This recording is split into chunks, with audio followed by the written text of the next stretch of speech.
Hey, ¿qué tal amigos? Sean bienvenidos a esta que es su Granja Humana MX.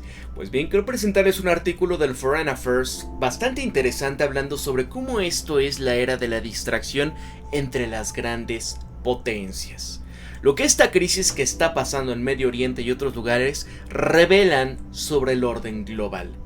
Y es que amigos, estamos viendo cómo está crujiendo el orden basado en reglas, la situación del balance del poder que había después de la caída del muro de Berlín, de la caída de la Unión Soviética, de que se acabó la Guerra Fría. ¿Qué pasó entonces ahora, cuando estamos viendo que está surgiendo un sur global, que están surgiendo alternativas a lo que se le conocía como, oye, es que, pues bueno, acá, queremos una moneda diferente. No queremos estar atados a lo que el dólar americano quiera hacer con nosotros. No queremos estar atados a este mundo basado en reglas que se aplica la ley cuando conviene, pero cuando son los otros, ahí sí no aplica la ley. Y no me hace falta decir en qué aspectos. Ustedes lo han visto. No nada más recientemente, sino a lo largo del tiempo. Entonces, ¿qué es lo que pasa acá? ¿Qué es lo que dice Michael Kimmage y Hannah Note del Foreign Affairs? Mira, las grandes potencias actuales como China, Europa, Rusia y Estados Unidos sin duda tendrán un papel que desempeñar en este conflicto que hay en estos momentos en Israel. Es mucho menos seguro si alguno de estos poderes será capaz de resolver o contener este conflicto. La noción de que la competencia entre las grandes potencias define la geopolítica ha vuelto a estar de moda después de caer en el olvido a finales de la Guerra Fría. Sin embargo, estos supuestos tácitos de la era de la Guerra Fría aún ensombrecen a muchas de las afirmaciones contemporáneas sobre la naturaleza de la competencia. Los analistas han supuesto que las grandes potencias van a reunir inmensos recursos para darle forma a este orden internacional. Lo que hagan dará forma a los asuntos globales, utilizando su poder financiero y militar para las guerras por poderes. Van a seguir intensamente centrados unos en otros. Donde quiera que estos actúen, los demás van a responder de la misma manera. Amigos, vean lo que está pasando en este caso ahorita entre Estonia y Finlandia. ¿Cómo es? Ese gasoducto del Báltico que conecta a estas dos naciones, que también, así como el Nord Stream, fue cortado. Ojo, porque aquí ¿qué puede ser? Están diciendo que fueron los rusos. ¿Qué pasó hace un año, en septiembre, se acuerdan? Bueno, para las cuatro grandes potencias actuales, la sensación de que esta competencia las van orientando se la ha vuelto fundamental, integrando las líneas de esfuerzos militares, económicos, tecnológicos y diplomáticos. La guerra de Rusia contra Ucrania, por ejemplo, esto puede interpretarse fácilmente como un ejemplo tradicional de competencia entre grandes potencias. Según Vladimir Putin, su invasión fue un acto de resistencia a la primicia estadounidense en Europa. Tanto Rusia como los Estados occidentales, están recabando el apoyo global para lo que consideran una lucha existencial tanto de valores y de tipo de régimen. De hecho, la intervención de Ucrania ha profundizado las tensiones entre Rusia, Europa y los Estados Unidos. Y como ha ocurrido con la crisis de Berlín en los primeros años de la intervención fría, esta intervención en Ucrania se ha irradiado hacia afuera, está generando oleadas de nuevos inmigrantes, está desatando la inflación por el mundo. Pero detrás del marco de la competencia entre las grandes potencias se están perfilando nuevos desarrollos más sutiles, porque estas grandes potencias ya no son un sistema binario. Estados Unidos y Europa están vinculados por alianzas formales, mientras que Rusia y China tienen una asociación laxa. Sobre todo, hacen lo que pueden para no interponerse en el camino del otro. Estas nuevas formas de la competencia militar, económica y tecnológica, como el caso de subsidios estadounidenses a la tecnología verde, están enfrentando a Europa y a Estados Unidos, y la profunda interdependencia económica de Estados Unidos y China los convierte en adversarios irresolutos. Esta política interna tóxica obstaculiza las ambiciones internacionales de las grandes potencias. ¿Por qué está diciendo aquí, amigos, que están enfrentando a Europa y Estados Unidos este tema de la tecnología verde? Bueno, porque Biden firmó algo que se le llama la Ley de Reducción de la Inflación, que no es otra cosa más que la versión 3.0 del Green New Deal, o Build Back Better, de manera verde, en donde están dando subsidios enormes a gran cantidad de empresas, de tecnológicas, que vayan enfocadas principalmente en este sector. Pero claro, el caso de coches eléctricos, de armadoras de baterías para este tipo de vehículos y demás, pues están yendo a Estados Unidos, y Europa, claro, dice, oye, estás jugando, esas no son las reglas de mercado, porque lo que tú estás haciendo me estás quitando a esas corporaciones porque tú les estás ofreciendo esto. Eso es hacer trampa, por así decirlo. Y ellos decían, pues vamos a hacer también medidas similares. Y si tú me dices algo, ¿qué me puedes decir cuando tú lo estás haciendo, no? El caso también de China, pues ¿quién posee la gran cantidad de las tierras raras en el mundo? Y sobre todo, ¿quién hace toda la refinación de esto? La gran parte, China. Así que mira, la distracción por parte de las grandes potencias puede parecer una bendición. La creciente competencia entre los Estados Unidos y la Unión Soviética durante el tema de la Guerra Fría generó guerras de poder en serie, cada una de ellas devastadora a su manera. Pero la distracción de las grandes potencias está empezando a parecerse más a una maldición colectiva. Estos vacíos de poder están proliferando en África, los Balcanes, Oriente Medio, el Cáucaso meridional, viejos conflictos, algunos de los cuales habían permanecido latentes, se están reavivando en nuevas crisis. Las potencias medias y los actores locales se han esforzado cada vez con más audacia. Muy a menudo, las grandes potencias acaban mirando impotentes. Y es que en los próximos meses, los numerosos partidos afectados por la intervención por la democracia entre Israel y Hamas buscarán liderazgos en las grandes potencias. Pero será probable que encuentren que estas cuatro grandes potencias serán inadecuadas para esta crisis. Rusia depende de Irán para obtener ayuda militar. Esto es lo que dice Foreign Affairs. Pero, ojo con esto. Espérenme tantito. Es probable que los Estados Unidos ya le estén prestando el apoyo significativo a Israel, pero le resultará bastante difícil lograr que los palestinos se sienten en la mesa de las negociaciones. China les puede ofrecer generosamente tópicos sobre la paz, pero intentarán evitar cualquier tipo de participación directa, y Europa se va a encontrar en esta gran medida sin influencia. Si este escenario ambivalente se va desarrollando, será el microcosmos del orden internacional del siglo XXI. Así que, ¿qué pasa con esto? Atando nudos. Cada una de las grandes potencias actuales está compitiendo por diferentes premios geopolíticos. Vistos uno al lado de otro, sus luchas por actuar con eficacia los hacen entrañablemente similares. Aquí tenemos, por ejemplo, a Rusia. En septiembre, Azerbaiyán lanzaba una ofensiva militar a Nagorno-Karabaj, el enclave en disputa de 1700 millas cuadradas, poblada durante mucho tiempo principalmente por armenios. Rusia le había sido el principal intermediario diplomático y militar externo de la zona. Moscú influyó muchísimo en el resultado de ambas guerras postsoviéticas en la región, negociando alto al fuego entre Armenia y Azerbaiyán en el 94 y en 2020. Pero después de esa fecha, Rusia envió 2000 tropas de mantenimiento de paz a Nagorno-Karabaj.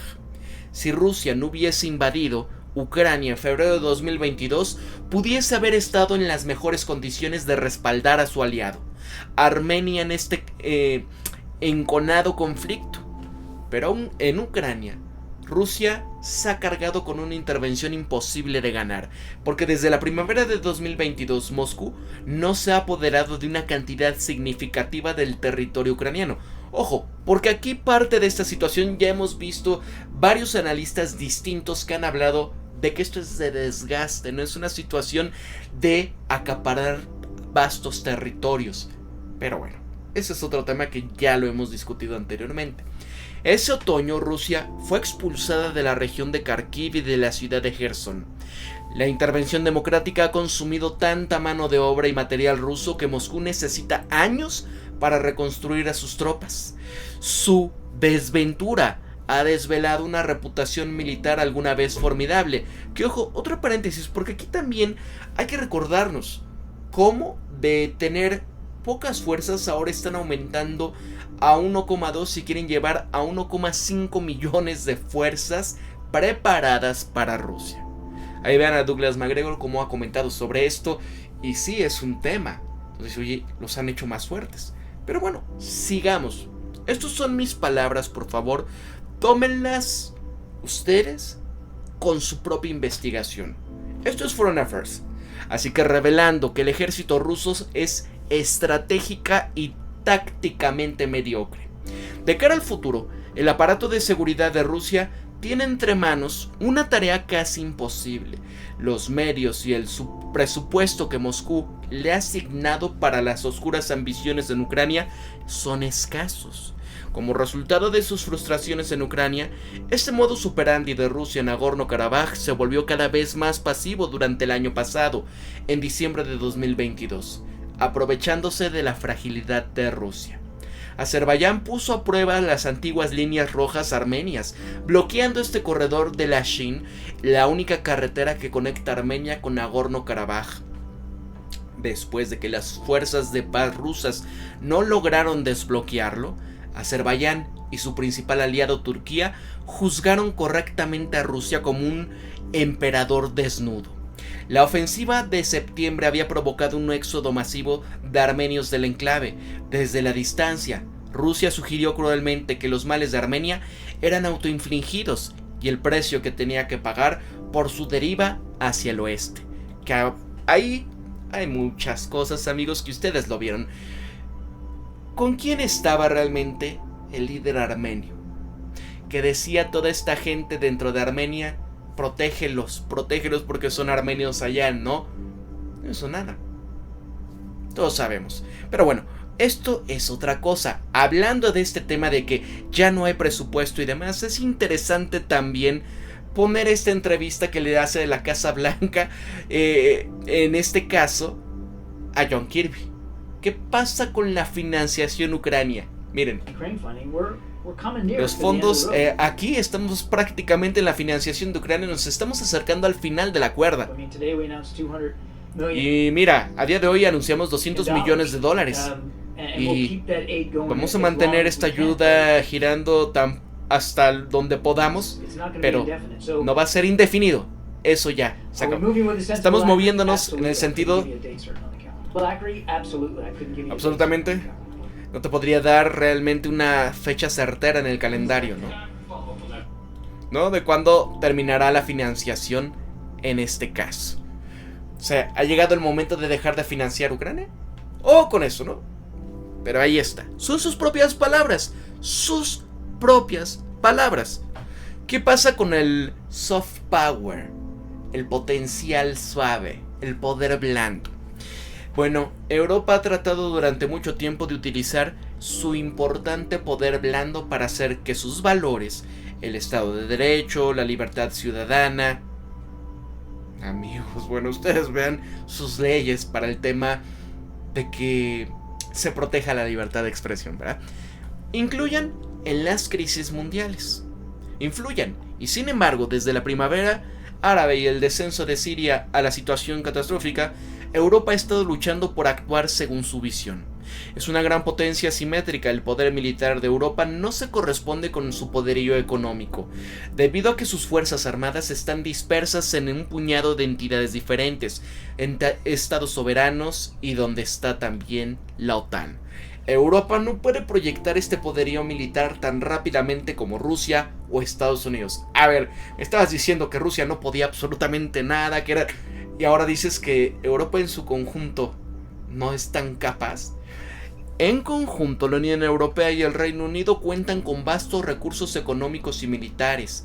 Los europeos que habían disfrutado de décadas de estabilidad y que esperaban que la paz en este continente durara para siempre, habían quedado impactados por la agresión de Rusia contra Ucrania. Esta intervención había regresado al continente y Europa necesitaba salvaguardarse militarmente. Ansiosa por ponerle fin a esta intervención de Rusia en términos europeos, Europa ha ayudado a mantener a flote el esfuerzo bélico de Ucrania, pero también lo ha sumido en la incertidumbre. Europa a menudo se ha quedado atrás de Estados Unidos en el esfuerzo de la defensa de Ucrania. La intervención ha puesto de relieve estas debilidades como fuerza en el escenario internacional. Muchos de los estados-nación de la Unión Europea no están alineados en sus intereses y prioridades estratégicas. No cavilan sobre las mismas pesadillas. Italia se preocupa por la migración, por ejemplo, mientras que Polonia se preocupa por la agresión rusa y Portugal se preocupa por su economía. La configuración política europea milita en contra de una política exterior proactiva. Y ojo, yo agregaría, Hungría se preocupa por sus valores, por su economía, por el tema de su sector agricultor o agropecuario, cuando dice, oye, prohibamos las importaciones de grano ucraniano, si no, nos van a destruir acá. Oye, que dice también el presidente de Polonia, oye, hay que tener cuidado en el caso de Ucrania porque ya parece como un hombre que se está ahogando. ¿Y qué pasa cuando lo quieres rescatar? Te pueden hundir con él, ¿no? Y también prohibieron el grano. Muchas otras naciones que también están ya diciendo, cuidado con el tema de la ayuda, hay que ver realmente cómo se está usando, no más armas, ya no tenemos, o sea, pues están viendo por sus intereses. Ellos no son como los otros que, como en el caso de Estados Unidos, Alemania, que pues tienen un poderío económico totalmente diferente. Mira, ante la ofensiva de Azerbaiyán y la huida masiva de armenios de Nagorno-Karabaj, las renovadas tensiones entre Kosovo y Serbia y una intervención civil en Sudán, Europa ha sido más un espectador que un intermediario eficaz. En África, las naciones poscoloniales no han olvidado las depredaciones del pasado colonial de Europa, y en una sucesión de golpes de estado en Sahel, el área del Sahel, Burkina Faso, Mali y Níger expulsaron a las fuerzas militares europeas, incluso algunos embajadores europeos. La Unión Europea no ha preparado ninguna respuesta real, ¿no? Vean lo que le hicieron a Francia, ¿no? En ese sentido, fuera ellos los primeros, porque les han hecho. Hemos tratado este tema muy ampliamente. ¿Qué pasa cuando domésticamente todo se está prendiendo? Estados Unidos es capaz de ser un actor más decisivo. Durante 4 años, el expresidente de Estados Unidos había enredado la política exterior de Estados Unidos, pero este sigue siendo la gran potencia preeminente del mundo. Sus activos estratégicos combinados, desde su economía hasta sus instituciones de inteligencia y su ejército, no tienen paralelo, porque no se trata de una ausencia diplomática en Europa o Medio Oriente. La intervención, por ejemplo, lo que está pasando en Israel, probablemente va a traer a Estados Unidos de regreso a esta conflictiva región. La administración de Biden ha vuelto a centrar la atención en el papel internacional de Estados Unidos, no solamente en Europa, ojo, para poder competir con la iniciativa de la Franja y de la Ruta de China. Estados Unidos da a conocer un plan para la reciente cumbre del G20 en Nueva Delhi, para poder invertir en un nuevo corredor económico que reforzará los vínculos de transporte y de comercio entre Unión Europea, India y Medio Oriente. Washington también ha fortalecido recientemente sus asociaciones en el Indo-Pacífico. El equipo de Biden ha puesto un esfuerzo considerable detrás de estos nuevos esfuerzos de Israel para que se normalicen las relaciones con los estados árabes vecinos, principalmente Arabia Saudita. Y con la ayuda de Washington se está logrando avances en materia verde. Y ojo, porque precisamente es Arabia Saudita el que sostiene el dólar estadounidense. Precisamente es quien en este caso Bibi Netanyahu había dicho: queremos hacer un cambio del juego, en donde no tienen que pasar por Palestina, nosotros queremos ir directamente con cada uno de estos estados y hacer el armisticio directamente. ¿Van a dejarlo? ¿Van a dejar solo allá? Así que la política exterior estadounidense también adolece de una disparidad entre intención y capacidad. Y es que esta intervención democrática de Ucrania ya consumió gran parte de la atención de la administración Biden, imponiendo limitaciones de recursos a este suministro de armas y municiones que ahora puede afectar a Israel o en un futuro a Taiwán. Washington no ha trazado estas líneas rojas creíbles para Baku en Nagorno-Karabaj y su atención a las intervenciones democráticas y a las crisis que se están desarrollando en África Occidental, que ha sido en el mejor de los casos episódica. Y al igual que el primer ministro israelí Benjamin Netanyahu, Biden quedó completamente desprevenido por la reciente situación. Si Estados Unidos está flanqueando como gran potencia, no se debe a la intervención de Ucrania, es lo que dice Foreign Affairs, como lo afirman algunas de las voces más demagógicas del Congreso estadounidense. Se debe a esta política interna, polarización política, creciente alienación entre los poderes ejecutivos y legislativos del gobierno de Estados Unidos, son los que han hecho que la transición de la política en el exterior entre administración presidencial sean abruptas y discordantes. Debido a la resistencia del Congreso, muchos de sus principales puestos diplomáticos de Estados Unidos están actualmente vacantes, distraídos por la desunión, y Estados Unidos está dejando que otros países ya tengan la impresión de la inconsistencia que impide actuar con determinación a Estados Unidos. Así que, ¿qué viene con esta fuerza voladora? China es la más desconcertante de las grandes potencias contemporáneas, porque en el último medio siglo China se ha mantenido alejada de las guerras costosas, ejerciendo una cautela que Beijing considera el sello distintivo de su identidad nacional. Esta evasión de la guerra ha aumentado el prestigio de China en el sur global. Han reforzado ya su reputación como potencia económica, una superpotencia de comercio, y el comercio en lugar de una provocación geopolítica. El presidente chino Xi Jinping aún no ha invadido Taiwán y es posible que nunca lo haga. China tiene un poder militar más concentrado en su disposición que Europa y ha utilizado con poca frecuencia esta menos extendido que Rusia y que Estados Unidos. Sin embargo, China no ha traducido su influencia económica y su reputación de no agresión en una agresión exitosa de los problemas globales. Porque en febrero, China propuso un plan de paz para Ucrania, pero este plan no era serio. Beijing cultivaba la apariencia de ser un mediador sin hacer nada en concreto para ponerle fin a esto. De hecho, China ha contribuido a prolongarlo. Poco antes de la intervención, China había prometido una asociación sin límites con Rusia.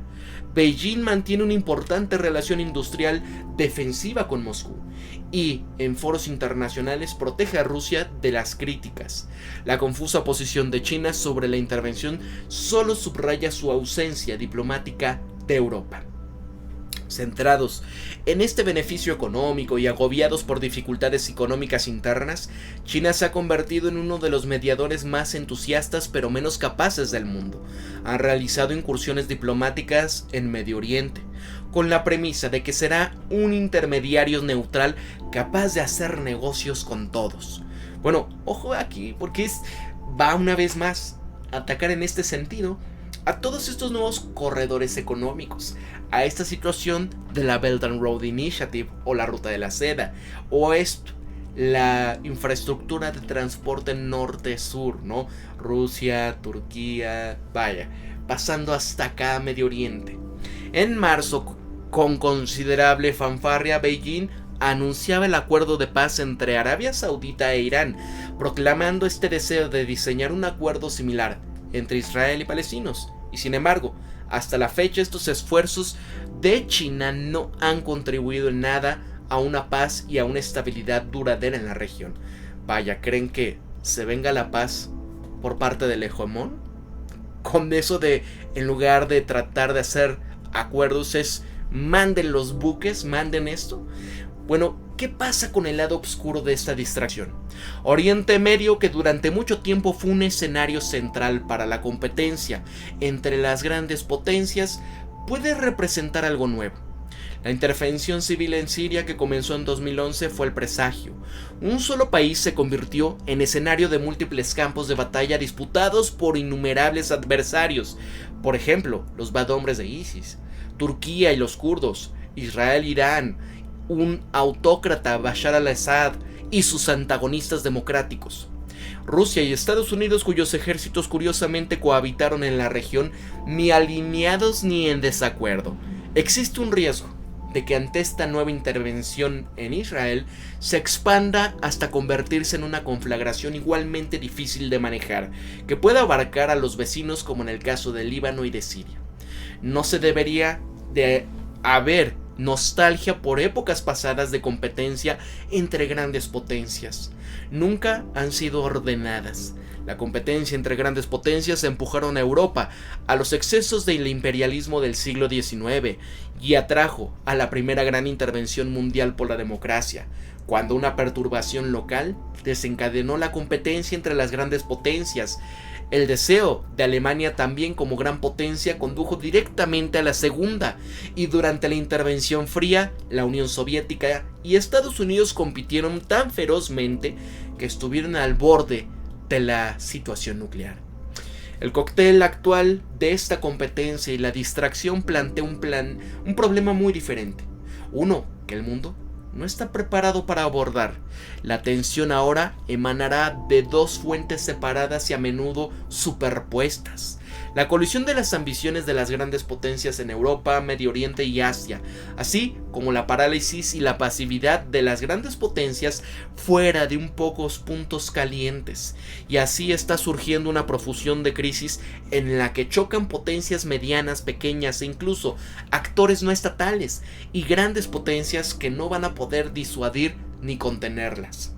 Así, la distracción de las grandes potencias invita al riesgo considerable a largo plazo, invita al revisionismo y a la asunción agresiva de riesgos por parte de otros actores. Azerbaiyán es todo menos una superpotencia. Su población es de 10 millones de personas y sin embargo han podido actuar con impunidad en Nagorno-Karabaj. Jamás no es un estado en absoluto, pero se animan a atacar a un país con sus socios internacionales de clase mundial, entre ellos Estados Unidos.